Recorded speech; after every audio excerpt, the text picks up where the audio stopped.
Hey there, I'm Daisy Whitney reporting for BTV here at the NATPE conference in Las Vegas.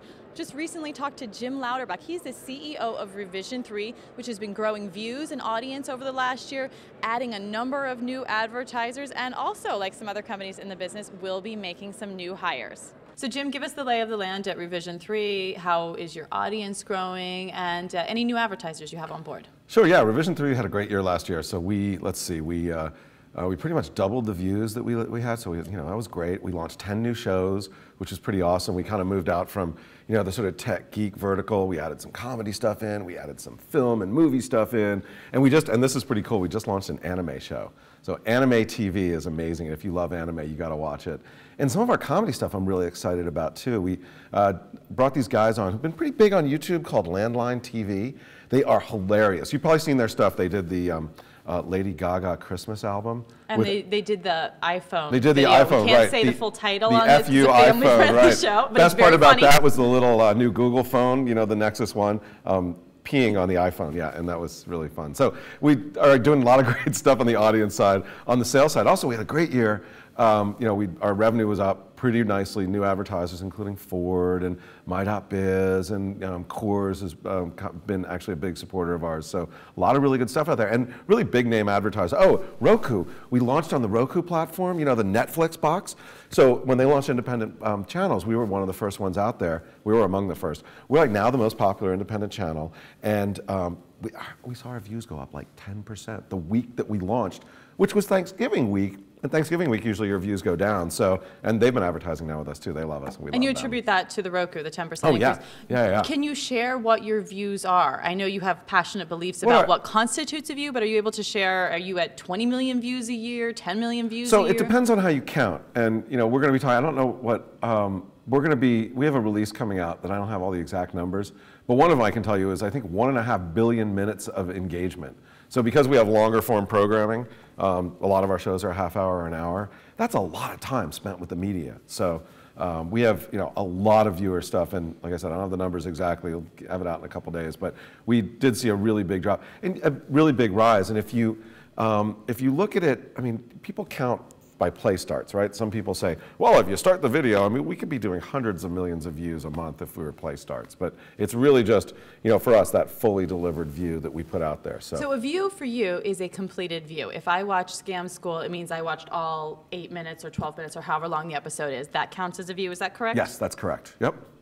And tell us a little bit, you had an interesting kind of marketing experience recently where you reached out to Conan O'Brien and invited him to have a spot on Revision3. Talk about that and sort of what that might mean for the future. Yeah, so the thing with Conan was, he left NBC, and we definitely offered him a job, said come over and come to Revision3 and bring your show, bring Andy, bring the dog, whatever.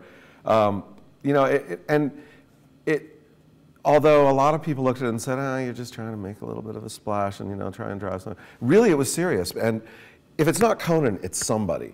And somebody with a big audience that hits this demo that's really into this web video, which is pretty much 18 to 34-year-olds, has that audience and will just say, look, I'm tired of broadcast and cable. I've made my money here. I just, I don't have the freedom I want. I want to go find a home and do something every day on the internet and really build an audience there. Someone's going to do it with a name. If it's not Conan, it's somebody else. And the really cool thing about getting that out there is we started that conversation about that. So people are now thinking, not so much is Conan going to do it or not, but who is? And it went from, nobody would ever do that. Nobody would ever jump from that well-paying job on broadcast or cable to the internet to, you know what, yeah, it's a realistic thing. And somebody will do it. And you know what, when they do, I want it to do it at Revision3. Is that a 2010 proposition? Do you think we'll see that shift this year? It's a good question. Maybe. We'll see. If not this year, 2011 for sure, because the money is starting to come in. All the advertisers are waking up to the fact that there's this audience here that you can hit and hit hard without a lot of clutter. So you look at traditional television, like let's say you're Ford, right? You've got every single car vendor is doing commercials on TV about all this stuff, and you gotta rise above that clutter. Go online, and they're the ones who are doing almost everything for the car companies in online video. There is no clutter. Their message is pure, it's delivered, and they are doing a great job. Not just with us, but a lot of different people. More advertisers are starting to see that and will be coming in, and that will drive somebody with a big name to come over into the internet space very soon. Final question for you. I know in October 2008, obviously things were tough all around for everybody. You laid off a number of staffers. How are you doing overall as a company now that we're 15 months after that, the recession is starting to be behind us? You've got some new hires. Talk to us about that and what that portends in terms of profitability for Revision3. Sure, yeah. So some of the things that we saw out there is like, look, we are one of the best organizations out there in actually figuring out how to sell this stuff. So our sales force is, number one. They've done a great job on the sponsorship stuff. So we're increasing our sales force by a couple people. We also realized that, traditionally, Revision3 was all delivered views off of our own site, whether it was via iTunes or streamed. But over the last year, we've kind of reached out, and YouTube's become a big part of what we do. MetaCafe and TiVo and Roku and all these other sites and places. And so we're hiring somebody, I call it audience development, but it's really somebody to work with all these folks to make sure that we're giving them the right content, that we're doing the sort of YouTube optimization, SEO, SEM. I see that as a really important role. And as we add more shows, we need more people to manage it, especially shows that we acquire in. So we're bringing on somebody to work with our head of programming as a director of programming to really help with acquisition and manage some of these external shows. So we're growing, things look really good. We're teetering on the knife edge of profitability, which is great. There have been months where we're like, wow, we actually made $1. That's pretty cool.